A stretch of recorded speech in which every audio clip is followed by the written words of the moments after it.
ออค่ะเหมือสงครามเหมือสงได้ก็ได้เสียเขาตั้งเสียงขนอตีเลยเข้ามาด้วยปันวิดีโอข้าวค่ะเนาะข้าวสันลอยขวางวิ่งเสาหินค่ะเมื่อไหร่ที่มาแนะนำรัดในปันแอปสั่งของออนไลน์เนี่ยค่ะเนาะมันก็ตีหู้ค่ะเนาะมันก็ตีไปหู้ค่ะเนาะมันก็หู้ก้อยกรรมไปฮัดซื้อไปมอสั่งไปมอซื้อจังนะค่ะเนาะว่าได้เป็น Lazada นั้น Shopee เนี่ยค่ะเนาะเขาได้ย้ำซื้อทั้ง2อันค่ะ Shopee ก็ย้ำซื้อ Lazada ก็ย้ำซื้อค่ะเนาะแต่ก็เขาก็ตีย้ำซื้ออยู่ค่ะเนาะมาโดยจำกัดค่ะไล่ซื้อไล่สั่งของออนไลน์เนี่ยค่ะเนาะมีช่องตั้งหลายๆเมียวค่ะเนาะอันตั้งสุดค่ะตีแนะนำปันร้าน Shopee อันตั้งค่ะเนาะจันหัวก็เป็นทางค่ะด้วยก็เป็นทางแต่จ้ามไปหัวก็มารีวิวด้วยจำกัดค่ะเนาะเขาก็อันตั้งสุดเขาก็ตีแอป Shopee ค่ะตัวเอสนึงค่ะเนาะติ๊กเขากันนะคะสังว่าเฮาไปย้ำซื้อให้ปอกนะคะเนาะแต่ละยืนยัน Facebook เฮาค่ะเนาะที่เฮาเรียน Facebook ค่ะแต่ละยืนยัน Facebook แล้วก็เฮาเสิร์ฟอันที่อยู่เฮาค่ะเนาะเสิร์ฟอันที่อยู่ที่เฮาอยู่นะคะเนาะแล้วก็เสิร์ฟอันหมายพวงเฮาค่ะเนาะแล้วก็รหัสใบเส้นนี้เนี่ยค่ะเนาะอย่าไปลืมค่ะเนาะเพิ่มให้หนังของเต็มส่งถึงเฮาค่ะนะนี่ค่ะแล้วก็จะมีโปรโมชั่นหลายๆเมลค่ะเนาะจึงหนังส่งฟรีนี่ค่ะเนาะฟรีนี่ค่ะเนาะเพื่อเฮาสั่งเลิก99 วัตต์มันได้มีโปรโมชั่นส่งฟรีนี่ค่ะเนาะเราได้เลยเก็บโค้ดค่ะนะเก็บโค้ดในแคมเปญนี่ค่ะเนาะนะครับมันสิมีโค้ดหลายๆเมลค่ะเนาะโค้ดบางเมลก็สิหมดอายุค่ะบางเมลก็สิมีเฮาเก็บค่ะเนาะฉะนั้นนะคะเก็บ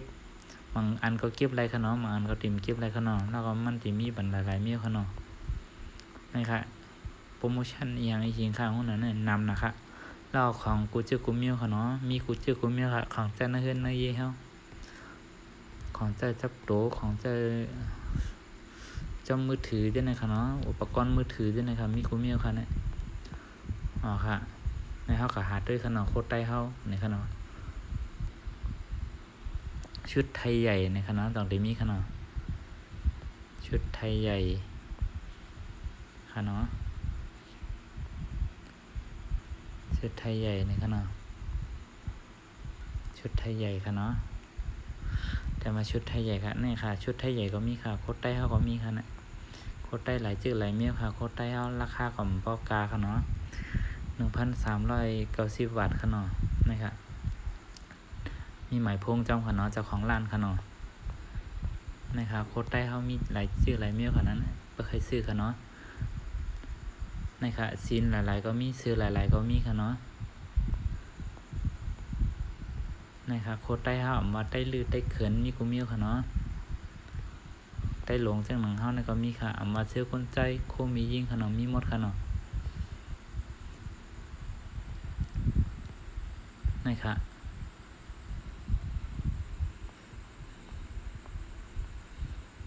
สั่งมาเฮาเกียร์เฮาไก่เสื้อเฮาเมียนอันถูกจ้าในกันเฮาเนาะงานถูกจ้าในค่ะเนาะงานถูกจ้าสั่งว่าค่าอะไรโคคนใจก้อนไหนในค่ะเนาะโคคนใจก้อนไหนค่ะเนาะในค่ะส่งฟรีขั้นต่ำ99 วัตต์ในค่ะนะสาขาอะไรจุ่มแน่เกียร์เมียนจ้าในค่ะเนาะแล้วก็มาเด็กซื้อสินค้าในต่างๆในค่ะเนาะที่ในช่องเหลืองๆในค่ะเนาะเด็กข่าวกันนะคะที่ขอกันในค่ะเนาะมันกึดสีหางไหนมันกึดสีมันกึดใส่ในใส่ XL ในใส่เหลือค่ะเนาะสินค้ามันจำได้หมดแล้วค่ะกาขันก็250ค่ะเนาะเด็กกันนะคะแล้วก็ซื้อสินค้าในค่ะเนาะเพิ่มมีไซส์ M ไซส์ L เนี่ยมันดีขึ้นมากค่ะอันนี้มันมีไซส์เหลือไว้ค่ะเนาะแล้วก็เขาเดี๋ยวอะไรจุ่มในมาป้องทางตั้งใจในค่ะเลยค่ะนะแล้วก็สั่งว่าเกี่ยวก็ถูกจ้าเดี๋ยวเอาอันไหนในค่ะเนาะเด็กก็ซื้อสินค้าในค่ะเนาะเข้ากันนะคะ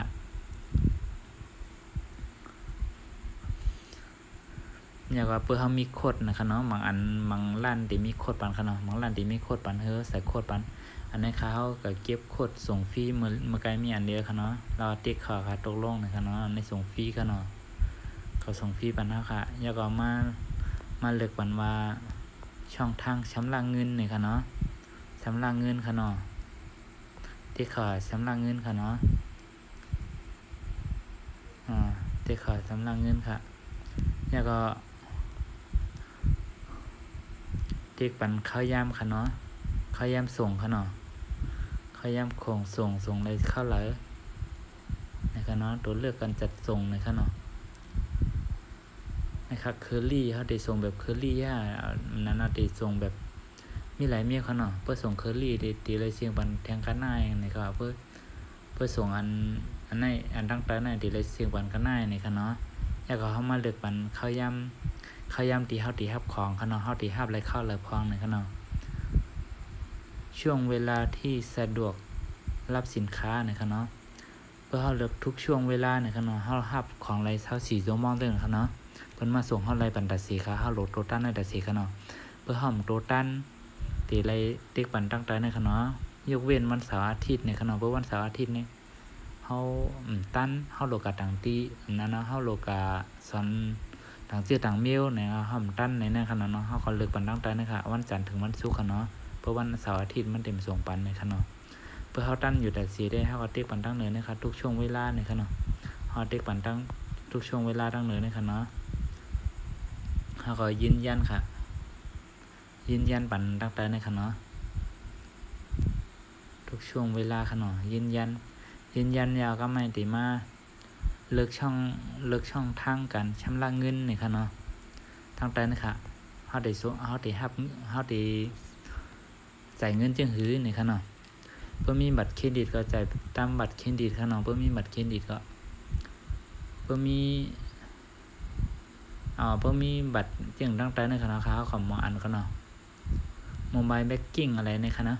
เพิ่นเฮามีอันนี้ก็จ่ายจังไหนก็ไรค่ะเนาะเพิ่นเฮามีอำนาจเฮาก็โอนเงินปันดี ATM ไหนก็ไรค่ะเนาะกติดู ATM ก็ไรค่ะอันนั้นโอนชำระผ่านบัญชีธนาคารไหนค่ะเนาะเฮาก็โอนที่ธนาคารก็ไรค่ะเนาะตีตั้งดีไงที่สุดได้เห็นเลยค่ะชำระเงินปลายทางในค่ะเนาะค่ะเขาจ่ายตั้งนั้นแต่เสียค่ะเพื่อขอมถึงเฮาขอมเลยจ่ายเงินปันเปิ้นค่ะเนาะเพื่อขอมไปถึงเฮาเพิ่มขอมส่งก็เฮาขอมเลยจ่ายเงินนะคะเพื่อเขาส่งก็เฮาก็จ่ายเงินเฮาก็รับของจำกำเลยค่ะเนาะตั้งในดีที่สุดค่ะเนาะอันนี้จ่ายเงินปลายทางค่ะเนาะเอาค่ะเพื่อว่าเฮาใส่ยากุจิกุมิวตีอยู่เฮาก็จัดด้วยเหลียในกุจิกุมิวค่ะเนาะหมายพวกเฮาก็จัดด้วยเหลียในเฮาก็สั่งซื้อสินค้านะคะติ๊กก็สั่งซื้อสินค้าในก็เฮาก็เปิดรับของแล้วค่ะเนาะกำนำได้3วัน2วันถึง3วันค่ะเนาะ3วันเพื่อสินค้าอยู่ในเมืองไทยค่ะเนาะเพื่อสินค้าลูกน้องเมืองเขามานั้นมาจำฮื้อนั้นมาจำฮื้อบินได้ก็ของปกติจะเข้ายามอินค่ะเนาะของปกติมาถึงจำกำเหลียวแต่กำนำได้เพื่อสินค้าในเมืองไทยเพื่อของในเมืองไทยเพื่อมีอยู่ในเมืองไทยได้เหลืออะไร3วันค่ะนะที่ขยามสั่งมาเขาตั้ง3วันถึง4วันเนี่ยถึงชุดก็โป๊ะไว้ชุดก็บอก2วันจังได๋ก็ถึงค่ะเนาะเฮาสั่งคำในเพื่อมือฮื้อกังวันเอาถึงค่ะเนาะกำนั้นจังนะคะเมื่อนั้นก็มีกันนั่นก่อนค่ะเนาะก็มารันนี้กันเที่ยงในค่ะเนาะไลสั่งของก็มีหลายช่องทางอยู่ค่ะเนาะมีหลายหลายเมลอยู่ค่ะเนาะเอาค่ะเข้าใจถึงก็อันเข้ามาด้วยวิดีโอค่ะเนาะมาส่งตั้งเสียงค่ะเพื่อมีแอปมาดีมารัดนี้ปันก็ติดตามไหมค่ะนะเอาค่ะมาส่งได้ก็ตั้งเสียงค่ะมาส่งค่ะ